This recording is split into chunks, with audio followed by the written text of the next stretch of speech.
Assalamualaikum anak-anak. Waalaikumsalam. Bagaimana kabar kalian hari ini? Baik, Pak. Alhamdulillah baik ya. Bapak akan presensi kehadiran kalian terlebih dahulu. Adakah yang tidak hadir hari ini? Ada, Pak. Siapa? Citra. Iya. Kalau boleh tahu Citra, kenapa ya? Sakit. Sakit apa Citranya? Nggak tahu, Pak. Nggak tahu. Oh, ya, kita doakan ya semoga Citra diberikan kesembuhan dan bisa sekolah kembali. Baik, sebelum kita mulai pelajaran hari ini, alangkah baiknya kita berdoa terlebih dahulu agar pelajaran yang kita pelajari hari ini menjadi berkah. Kepada ketua kelas, silakan untuk memimpin doanya. Duduk, siap. Doa mulai. Beri salam. Selesai. Beri salam. Assalamualaikum warahmatullahi wabarakatuh. Waalaikumsalam warahmatullahi wabarakatuh. Ya, terima kasih ketua kelas yang sudah memimpin doa pada pagi hari ini. Baik, sebelum dimulai, Bapak ingin terlebih dahulu bertanya mengenai materi yang sudah dipelajari kemarin. Ada yang tahu materi kemarin belajar tentang apa? Teks anekdot? Ya, betul tidak, Pak? Bukan. Wah, tidak ingat. Berita, Pak. Berita udah yang sebulan lalu, itu udah lama. Ayo siapa yang ingat? Yang ingat nanti Bapak kasih hadiah. Eksposisi. Nah, dia bilang bubble dulu, siapa yang bilang bubble? Kansa. Ya, Bapak. Kansa ya. Kita kemarin itu belajar tentang bubble. Dan pada pagi ini Bapak ingin mengulas kembali materi yang telah dipelajari kemarin. Tentang pengertiannya terlebih dahulu nih. Siapa yang bisa menjawab apa itu bubble? Silakan. Ya, silakan Chandra. Baik, Pak.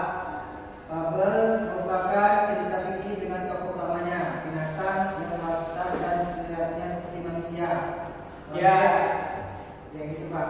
Ya, benar. Jadi benar ya yang dikatakan oleh Chandra bahwa bubble itu cerita yang tokohnya itu hewan, akan tetapi diibaratkan seperti manusia. Kehidupannya diceritakan seperti manusia pada umumnya. Dan setelah kita mengetahui apa itu fabel, Bapak ingin bertanya kembali mengenai unsur-unsur fabel. Siapa yang bisa menjawab?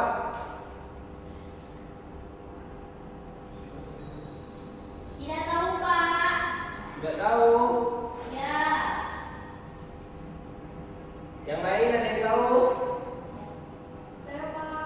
Ya, silakan. Yang pertama ada tokoh. Jelasin nggak, Pak? Sebutkan aja. Yang kedua ada ciri tokoh utama. Yang ketiga tokohan. Yang keempat latar tokoh. Yang kelima setting atau watak. Yang keenam tema. Yang ketujuh amanat, Pak. Ya, benar sekali Alia. Kalian ini nyatanya luar biasa ya, masih ingat Yang sama. tentang unsur-unsur fabel. Keren Alia. Ya, jadi benar ya yang dikatakan Alia bahwa ada 7 unsur fabel yang tadi telah disebutkan, bahwa pada umumnya itu sebuah cerita itu sama, baik itu fabel maupun cerita-cerita yang lain seperti legenda dan cerita rakyat. Jadi itu ya tadi unsur-unsur fabel. Terus Bapak ingin bertanya kembali, siapa yang masih ingat ciri-cirinya? Silakan angkat tangan. Ya, yang belakang silakan. Baik Pak, berdasarkan pemahaman saya ada beberapa ciri-ciri fabel. Di antaranya adalah tokohnya binatang. Kemudian wataknya itu dari tokohnya itu seperti manusia. Dari segi konfliknya itu diangkat seputar kehidupan manusia. Kemudian ada terdapat latar tempat, waktu, dan latar suasana. Dan yang terakhir memiliki amanat atau pesan moral. Ya, baik. Benar sekali yang dikatakan oleh Dwi tentang ciri-ciri fabel, bahwa fabel itu tokohnya yang dari binatang, dan watak tokohnya juga itu diibaratkan seperti watak manusia. Lalu binatang tersebut itu bisa berbicara layaknya manusia. Dan sekian ya ulasan pagi hari ini. Bapak rasa kalian sudah menguasai materi. Baik, hari ini kita akan belajar tentang contoh cerita fabel.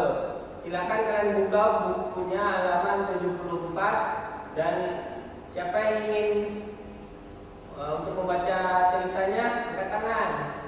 Siapa yang bersedia?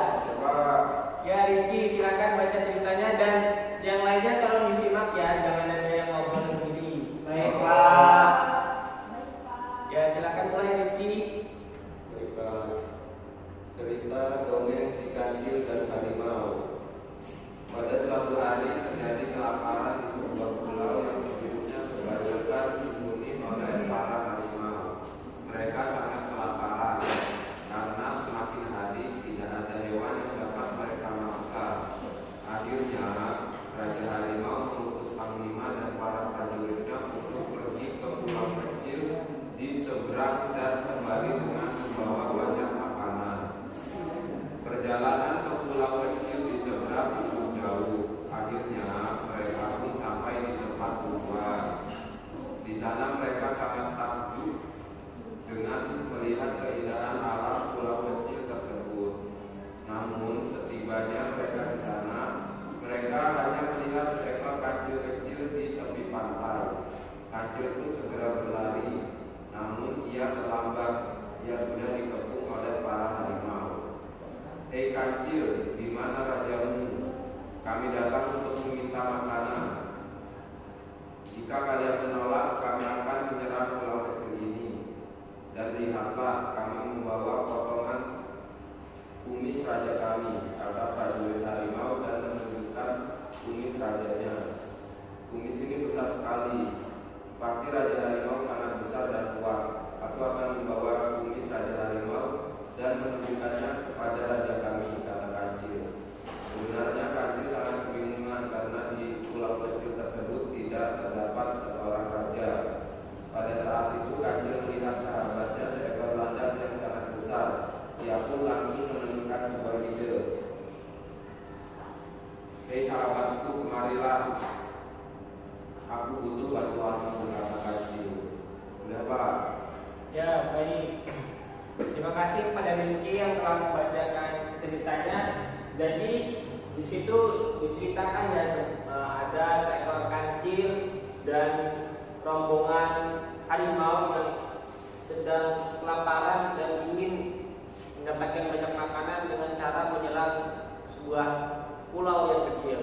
Nah, di situ digambarkan bahwa cerita dari yang tokohnya itu hewan digambarkan seperti layaknya manusia. Jadi sama-sama mereka lapar dan sama-sama mereka juga ingin mendapatkan makanan dengan cara menyerang sebuah pulau atau menjajah gitu.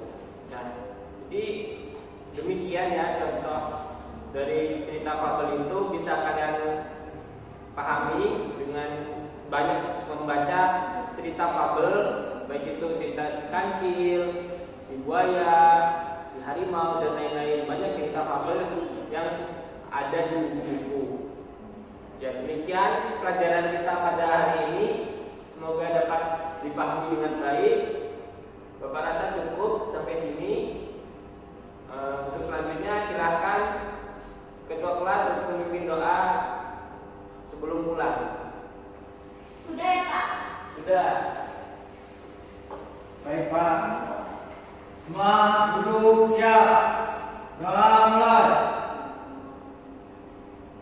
Ustaz, beri salam. Assalamualaikum